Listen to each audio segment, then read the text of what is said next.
ಇದಕ್ಕೆ side stand extender or side stand shoe ಅಂತ ಹೇಳ್ತಾರೆ. ಇದು ಬ್ಯಾಕ್ ಸೈಡ್ ಈ ತರ ಗ್ರಿಡ್ ಇದೆ, ಇದು ಫ್ರಂಟ್ ಸೈಡ್.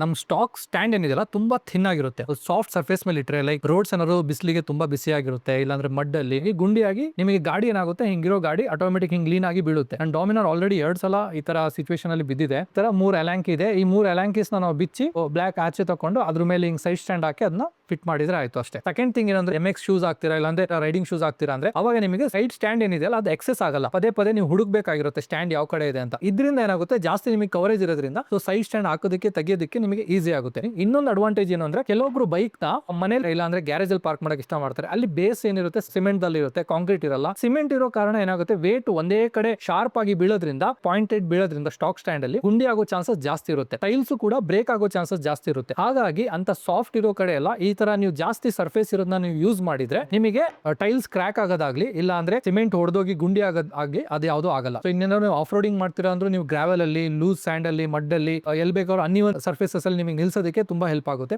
ಲೀನ್ ಏನಿದೆಯಲ್ಲ ಅದು 1/2 ಇಂಚ್ ಇನ್ಕ್ರೀಸ್ ಆಗುತ್ತೆ. ಹಾಗಾಗಿ ನೀವು ಸ್ಟ್ಯಾಂಡ್ ಇಂದ ತೆಗಿಬೇಕಂದ್ರೆ ಇನ್ನು ನಿಮಗೆ ಈಸಿ ಆಗುತ್ತೆ. ಮಾರ್ಕೆಟ್ ಅಲ್ಲಿ ಸುಮಾರು ಬ್ರಾಂಡ್ಸ್ ಇದೆ, ಲೈಕ್ ವ್ಯಾಟಾರಾ ಇದೆ, JB ರೇಸಿಂಗ್ಸ್ ಇದೆ, ಲೆಗೆಂಡರಿ ಕಸ್ಟಮ್ಸ್ ಇದೆ. ಇದ್ರದ್ದು ಪ್ರೈಸ್ ಬಂದ್ಬಿಟ್ಟು ಆಲ್ಮೋಸ್ಟ್ 1000 to 2000 ಒಳಗಡೆ ಬ್ರ್ಯಾಂಡ್ ಟು ಬ್ರ್ಯಾಂಡ್ ಡಿಫರ್ ಆಗುತ್ತೆ. ಸೊ ನೀವು ನೋಡ್ಕೊಂಡು ನಿಮಗೆ ಯಾವ್ದು ಇಷ್ಟ ಅಂತ ನೋಡಿ ನೀವು ತಗೊಳ್ಳಿ. So thank you for watching. ಇವತ್ತರೆಗೂ ನನ್ನ ಪೇಜ್ ನ ಫಾಲೋ ಮಾಡಿಲ್ಲ ಅಂದ್ರೆ ದಯವಿಟ್ಟು ಫಾಲೋ ಮಾಡಿ. ಅಷ್ಟೇ, ಬಾಯ್.